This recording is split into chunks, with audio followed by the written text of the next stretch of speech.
মানে আমি যে কী পরিমাণে এখন ল্যাদখোর হয়ে গেছি যা কোনো ধারণারই বাইরে। কবে ফার্স্ট পার্টটা এডিট করেছি, এখন অবধি সেকেন্ড পার্ট এডিট করে ভয়েস দিতে পারিনি। যাই হোক, তো আজকে হচ্ছে নেক্সট ডে। আগের দিনের ভিডিও তো তোমরা দেখেই। তো সকাল সকাল ঘুম থেকে মোটামুটি উঠে পড়েছি। না সকালে নয়, যখন ওঠা তখনই উঠেছি, মানে যেমন আমি ন্যাচারালি উঠি। তো পুচকুর খাবার বানাচ্ছি এখানে। তেলটা এখানে একটু নয়, অনেকটা পরিমাণে বেশি পড়ে গেছে, আমি জাস্ট বুঝতে পারিনি। আর ভিডিও চক্করে না অনেক কিছু গোলমাল হয়েও যায় মাঝে মাঝে। আর এটা আমি করার পর রিয়েলাইজ করেছি, আগে করলে হয়তো হয়ে যেত। যাই হোক, এটা ওই দিনই ছিল লাস্ট, আর ওই দিনই ছিল ফার্স্ট। আমি অ্যাকচুয়ালি ডাক্তার বলেছিল রাঙা আলু, মানে লাল আলু, যেটাকে আমরা প্রচলিত ভাষায় বলে থাকি মিষ্টি আলু, সেই মিষ্টি আলুটাকে সেদ্ধ করে জাস্ট 1-2 ফোঁটা তেলের মধ্যে একটুকুনি নাড়িয়ে চাড়িয়ে তারপরে খাওয়াতে, যেটা আমি ওই প্রথম দিনই ট্রাই করেছিলাম। আমার দ্বারা ভুল হয়েছে, আমি সেকেন্ড টাইম আর কোনোদিনও ট্রাই করিনি। আমি ওকে বাটার খাওয়াই, সর্ষের তেল দিই, সেটা শুধুমাত্র খিচুড়িতেই দিই, আর কোনো কিছুতে দিই না। ঘিটা 1-2 দিন খাইছিলাম, কিন্তু এখন আর বর্তমানে খাওয়াই না, শুধু বাটারই। অনেক ভিডিও দেখেছি যে বাটার নাকি ওয়েট গেইন করতে হেল্প করে, তো তাই দিই। এখন ডাক্তার তো বলেছে বাটার খাওয়াতে কোনো প্রবলেম নেই, কিন্তু আমার পুচকুরও কোনো রকম অসুবিধা হচ্ছে না, সেজন্য আমি খাওয়াচ্ছি। কান্নাকাটি করছিল দেখে আমি চাটা নিয়ে দৌড়ে দৌড়ে যেতে গেছি, আর চাটা পড়ে গেছে নিচে।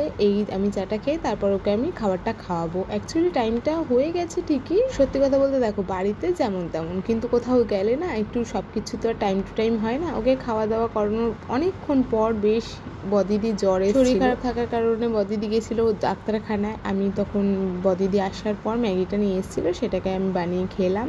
দেন এটা হচ্ছে তারপরে দিন। না মানে তোমরা তো জানোই যে আমি আধ খাপচা ভিডিও করি, 4-5 দিনের ভিডিওকে একসাথে করে এডিট করি। তারপরে ভাইরাস, যেহেতু জ্বর তো এমনিতেই ভাইরাস, তো বদিদির এসেছিলো সেই থেকে আর কি ওরও হয়েছে, কি আর করা যাবে। আর এখন বর্তমানে আমি যেই মুহূর্তে ভয়েস ওভারটা দিচ্ছি তখনও শরীর খারাপ, মানে এখনও শরীর খারাপ, জ্বর সর্দি কাশি লেগেই রয়েছে। মানে আমার ছেলেটা না প্রচুর পরিমাণে ভোগে গো। আর সব থেকে বড় কথা, একটা কোনো কিছু হতে দেরি লাগে না, কিন্তু কমতে যেন মানে সময় মানে কাটে না, আর কমে আর না, প্রচণ্ড পরিমাণে এখনো ভুগছে। যেদিন ওর ফার্স্ট দেখতে পেলাম যে ঠান্ডা লাগছে তখনই ডাক্তার দেখালাম, তা সত্ত্বেও কমলো না, বেড়েই গেল সেই। আর সত্যি কথা বলতে ও যখন খুব কষ্ট পায়, শরীর খারাপ হয়, স্বাভাবিক মায়ের তো খারাপ লাগবেই। আর আমার কোনো কিচ্ছু ভালো লাগে না, নাওয়া খাওয়া দাওয়া সব, ঘুম সমস্ত কিছু উড়ে যায়। ও প্রচণ্ড পরিমাণে কষ্ট পায়, সেটা আর চোখে দেখা যায়। আর সব থেকে বড় কথা, যেহেতু বাচ্চা বলতে পারে না, এর থেকে বড় কষ্টের আর কোনো কিছু হতে পারে না। তারপরে